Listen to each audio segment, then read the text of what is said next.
అమ్మ అన్న క్యాంటీన్లో టిఫిన్ చేస్తున్నారు ఉదయాన్నే, మీకు ఎలాగ అనిపిస్తుంది అమ్మా? చాలా బాగుందండి. అన్న క్యాంటీన్లో 5 రూపాయలు భోజనం దొరకదు. ఈ రోజుల్లో టిఫిన్ ఇస్తున్నారంటే నిజంగా చాలా ధన్యవాదాలు చంద్రబాబు.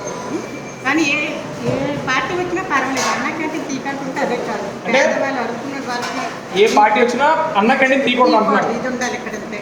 ఓకే, జగనే రానియండి, ఎవరైనా రానియండి, అన్న క్యాంటీన్ ఉంటేనే మంచిది. ఓకే. అంటే ఇప్పుడు కుటుంబ ప్రభుత్వం చక్కగా ఎంత చక్కగా అందిస్తున్నారు కదా, నిజంగా సారి ఇప్పుడు ఈ వచ్చిన ఈ 2 సంవత్సరాలకి ఎంత మార్పు ఇంత చేంజ్ వచ్చింది కదమ్మా. సార్ ఇంకొక 10-15 సంవత్సరాలు ఉండాలని ప్రజలందరూ కోరుకుంటున్నారు, మీరేమంటారు? మేము కోరుకుంటున్నాం వాళ్ళతో పాటు కుటుంబ ప్రభుత్వం ఉండాలని కోరుకుంటున్నారు. చంద్రబాబు ఉంటేనే బాగుంది. చంద్రబాబు ఉంటేనే బాగుంది.